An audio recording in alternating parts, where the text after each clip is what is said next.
verdad es que es bastante positivo que podamos contar con esta iniciativa, con un conjunto de expertos que nos puedan reunir para poder saber y conocer cómo mejorar el sistema educativo desde diversos ámbitos y niveles educativos. Y personalmente, bueno, quiero decir también que me siento muy privilegiada por poder estar junto al profesor Pérez Márquez, que para mí siempre ha sido un referente desde que estudié la carrera. Yo estudiaba sus libros, sus artículos, luego el medio clase aquí en España. Y bueno, pues absolutamente contenta y privilegiada de estar aquí, de que os diga, de verdad que es un referente muy importante para los que no lo sabéis, sobre todo en el ámbito de tecnología educativa. Y bueno, pues que es una suerte de poder estar aquí. Me dicen mis alumnos, ¿por qué no lo has hecho aquí? ¿Por qué no has traído Pérez aquí? Digo, bueno, pues para la próxima lo plantearé también para que allí puedan beneficiarse los estudiantes de este maravilloso encuentro que es organizado. Bueno, quisiera comenzar el tema que me he tocado, que es sobre el diseño universal de aprendizaje. Y bueno, pues este tema la verdad que es bastante sugerente porque es algo que nos impone la actual ley educativa, como voy a explicar más adelante. Todos los que estamos aquí estamos implicados en el ámbito de la educación, muchos vais a ser futuros maestros, ¿verdad? Entonces, bueno, es muy importante saber cuál es la disposición de esta ley educativa que incluye este concepto que no es del todo nuevo. Así que, bueno, vamos a conocer un poquito más de cerca de qué se trata. Bueno, pues he puesto esta definición que viene ya desde hace algunos años sobre el diseño universal de aprendizaje. Bueno, pues se trata de proveer los esfuerzos para que todos los estudiantes, incluyendo los que tengan discapacidad, puedan tener un acceso igualitario a la educación y conseguir sus objetivos educativos independientes de las necesidades que ellos tengan. Entonces, este término universal no significa que haya una única solución para todos, ¿vale? Porque desde entonces hasta ahora, en el currículum generalmente vemos objetivos, contenidos, todos, digamos, fijados de alguna manera, y tenemos los maestros, docentes, pues intentar conseguirlos sin tener en cuenta muchas veces las características o necesidades de nuestros estudiantes, porque eso es algo que debemos valorar cada uno, ¿verdad?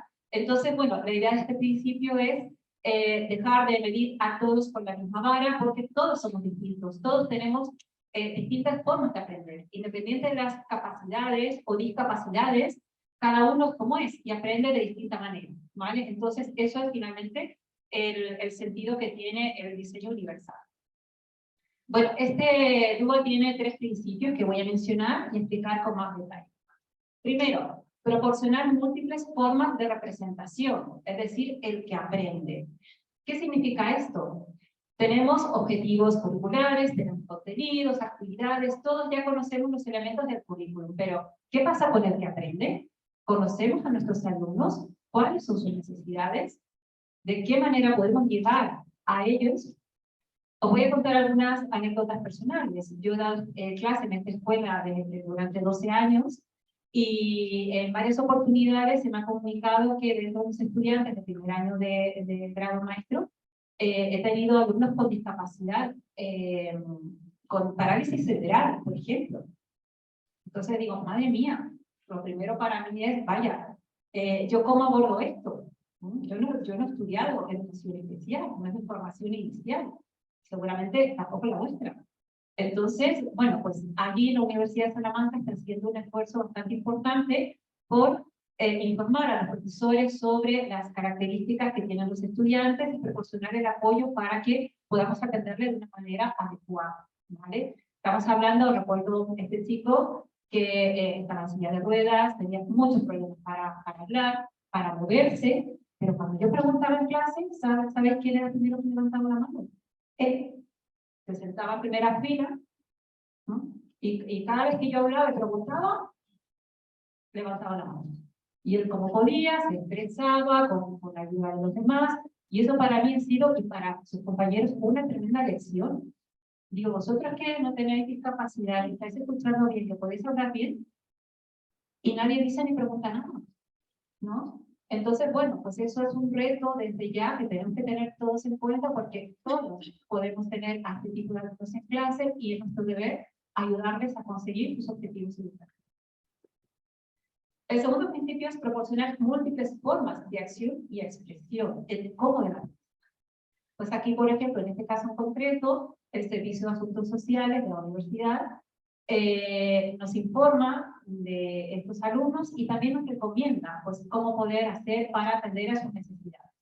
Entonces allí podemos ver que con efectos tan simples como darles el material flexible en modo edición, salir de los PDFs que no pueda modificar nadie, que pueda cambiar la letra a su antojo, ¿no? Que pueda ese material pues cogerlo para poder asimilarlo de la mejor forma posible. Un gesto tan simple como eso ya para él era suficiente. Incluso cuando se lo propuse me dijo, no te preocupes, que yo lo aumento, le pongo el zoom y ya está. O sea, ni siquiera quería que yo adaptara los materiales para él. ¿Vale? El último principio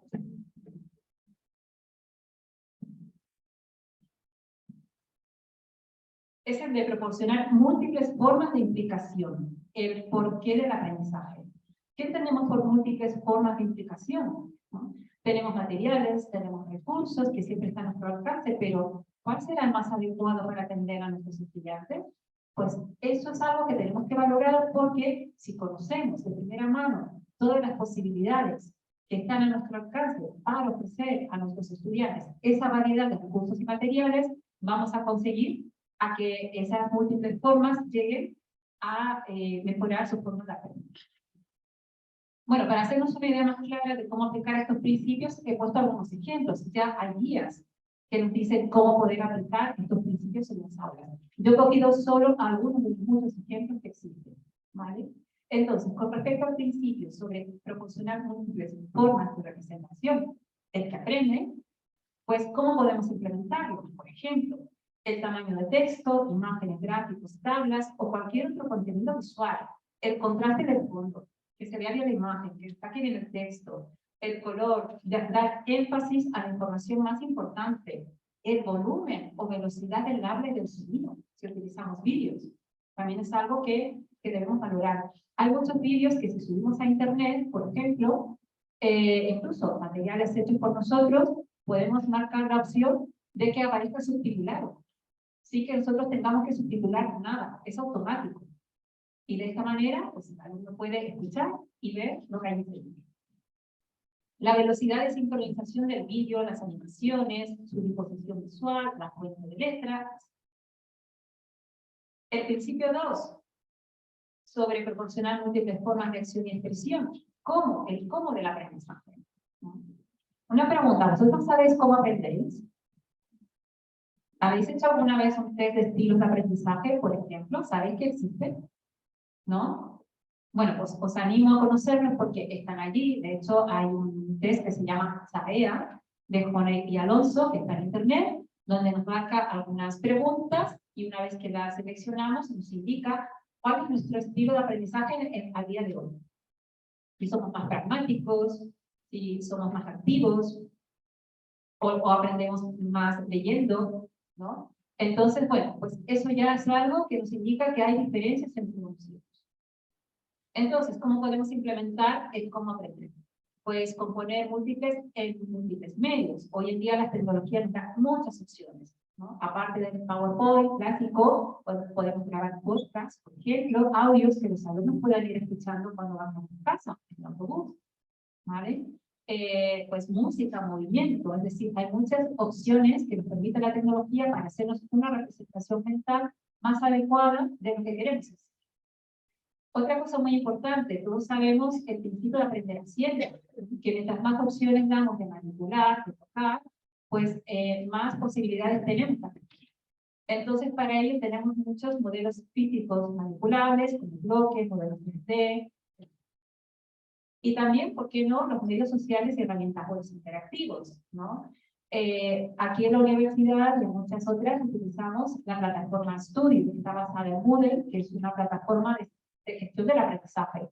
Tenemos foros para debate, tenemos la posibilidad de insertar enlaces a páginas web, de insertar también mensajería chats, etcétera. Es decir, hay que conocer esas posibilidades que nos dan las plataformas y poder dar a los alumnos esas posibilidades de interacción. Finalmente, proporcionar múltiples formas de implicación. Qué importante palabra, implicación. Estamos implicados en el aprendizaje. Vosotros mismos os preguntas que tenéis que hacer. Yo estoy haciendo esta carrera, ¿por qué motivo? ¿Estoy implicada? ¿Quiero ser maestro o maestra?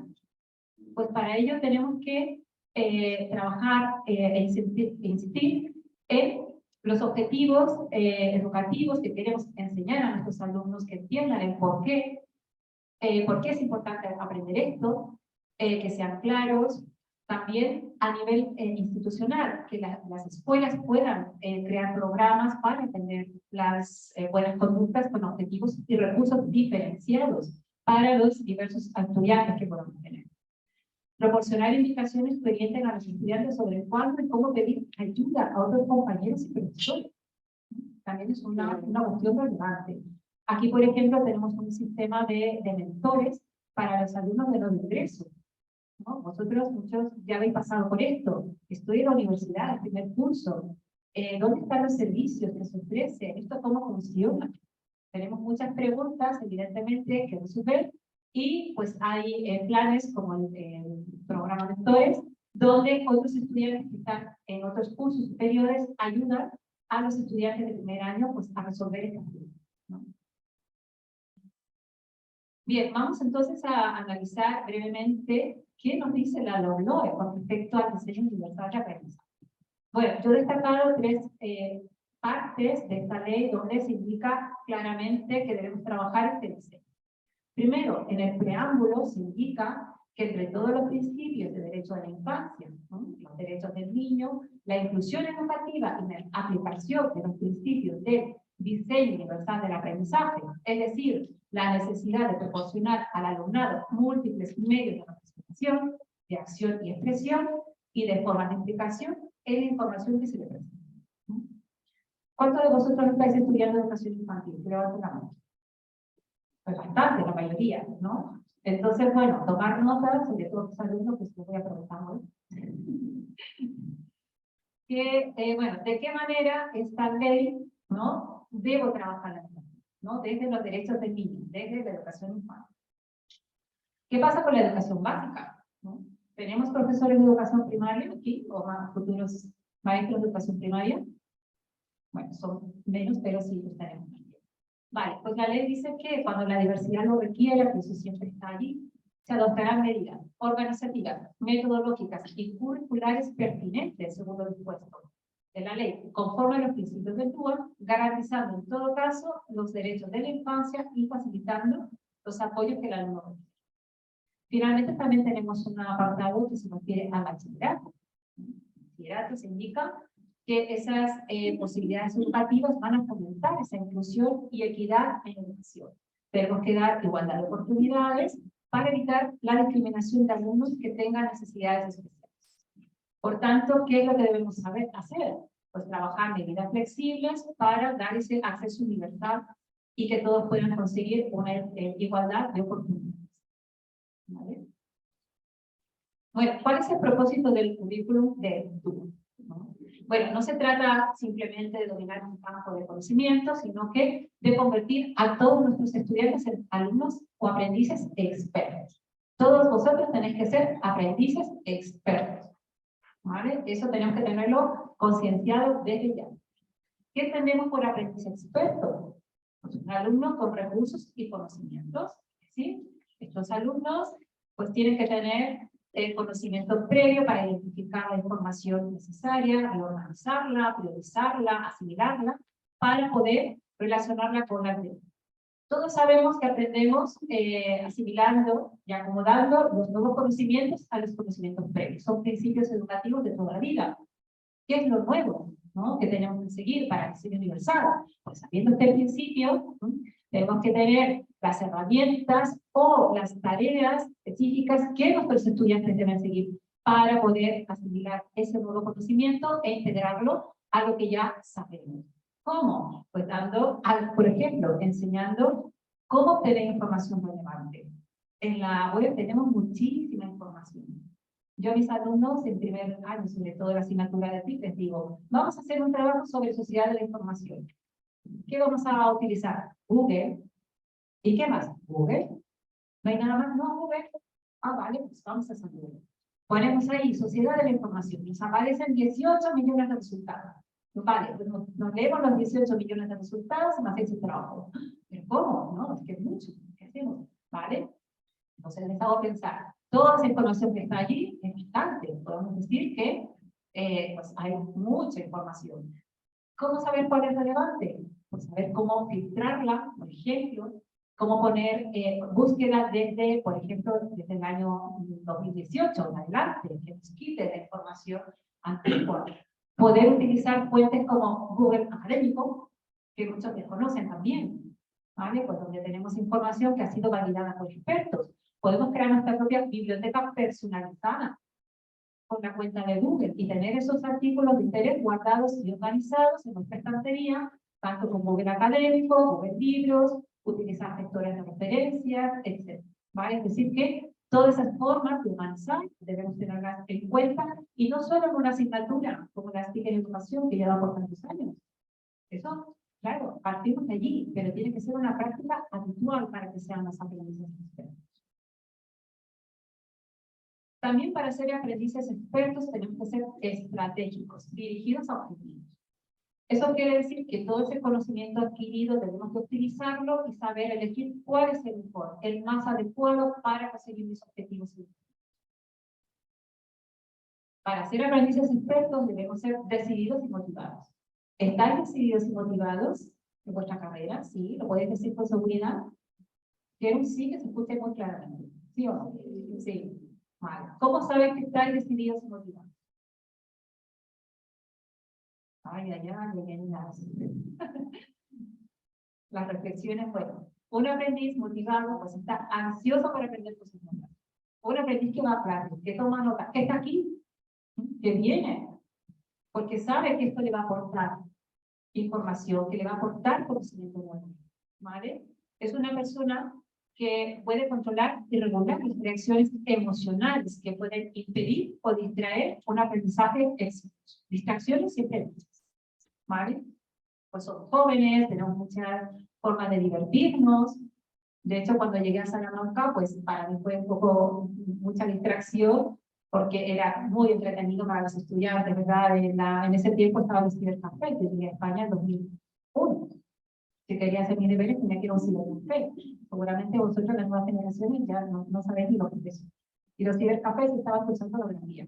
Yo llegaba con mis libros en mochila, por la Gran Vía, muchísimas fiestas, muchísimos jóvenes divirtiéndose.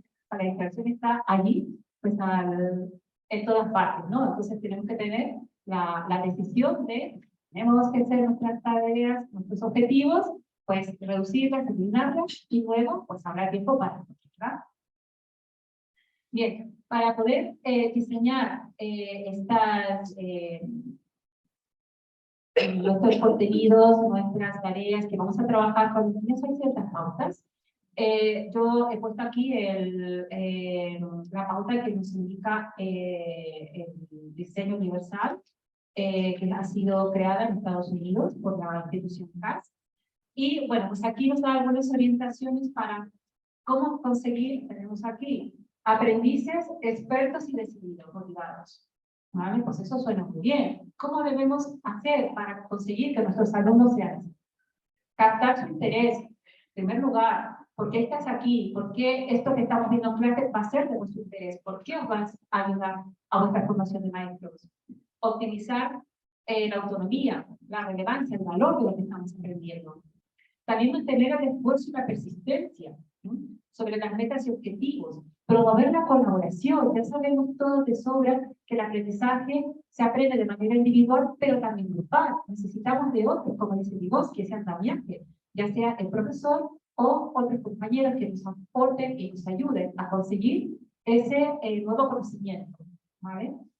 También otra cuestión muy importante que muchas veces no somos conscientes, la autorregulación del aprendizaje.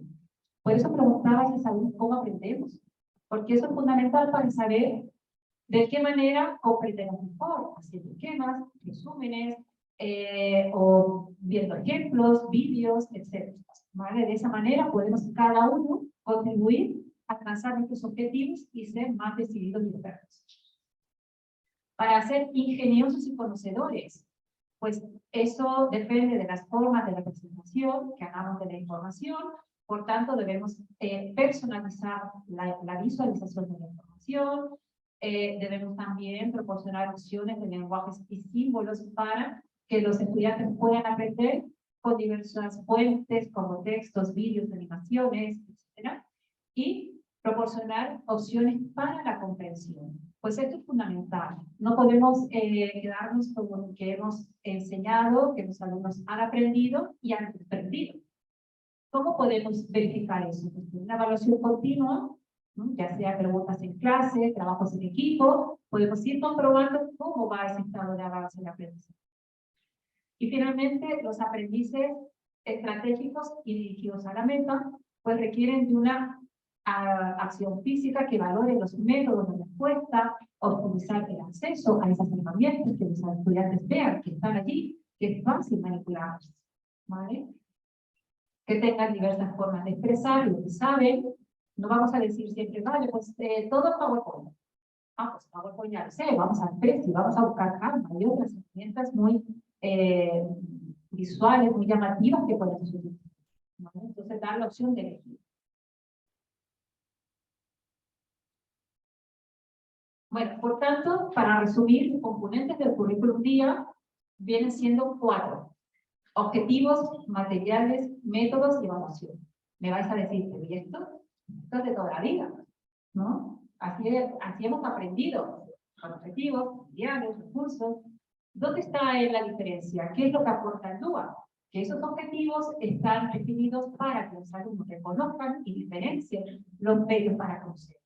Que esos materiales sean flexibles para el aprendizaje, al igual que los métodos, y que sean además diversos para poder atender a las diferencias de los estudiantes. Y finalmente esa evaluación también debe ser flexible para maximizar la instrucción. Para verlo más claramente, vamos a ver aquí algunas ideas. Los objetivos en el currículum DUA ofrecen más opciones alternativas, distintos itinerarios, herramientas, estrategias y andamiajes para alcanzar el objetivo. Muchos de nosotros sabéis que que la Escuela de Educación y Turismo de Ávila, donde estamos, es la que tiene más diversidad en toda España. Porque tenemos un alto porcentaje de matrícula de alumnos de China que estudian la carrera de turismo, ¿vale? Entonces, bueno, entonces, doy ese ejemplo porque para nosotros ha sido un reto. Los que no damos clases en turismo, pues hemos tenido también estudiantes chinos en magisterio y hemos tenido que adaptarnos para que ellos puedan comprender mejor. De hecho, hemos recibido un curso para entender mejor esta cultura y entender cómo ellos se comportan y cómo poder acceder a ellos para que puedan conseguir sus objetivos educativos. Como he dicho antes, estos métodos deben ser flexibles para monitorear continuamente a los aprendizajes, los materiales deben ser múltiples, con muchas alternativas para aprender, y en eso las tecnologías nos ofrecen muchas posibilidades. La evaluación debe ser continua, enfocándose no solo en los medios, sino que también en los andamiajes y, en definitiva, reducir o eliminar las barreras para medir de la misma manera a todos, que es a lo que hemos estado estudiando. ¿Qué pasa entre las discapacidades? Pues el reto es modificar o adaptar el currículo puntualmente para esta persona. Se trata de hacer esas adaptaciones desde un principio, ¿no?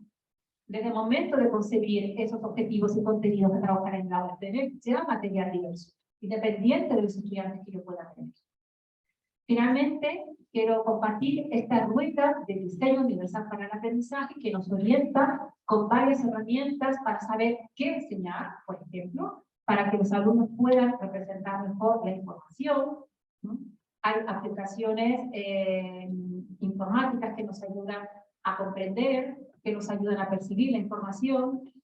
También para el porqué del aprendizaje. Esto está más dirigido al docente para que conozca estos recursos y ofrezca múltiples vías.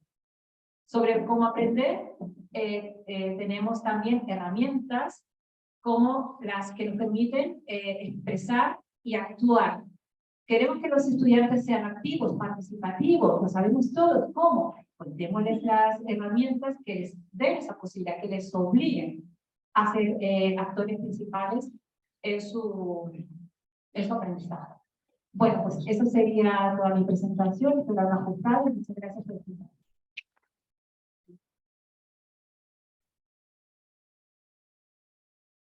Muchas gracias por esta excelente exposición y nada, tú tienes la palabra. Ahora vamos a ir montando esta mesa de inauguración oficial. Por favor, los invitados a la mesa, si podéis ir subiendo.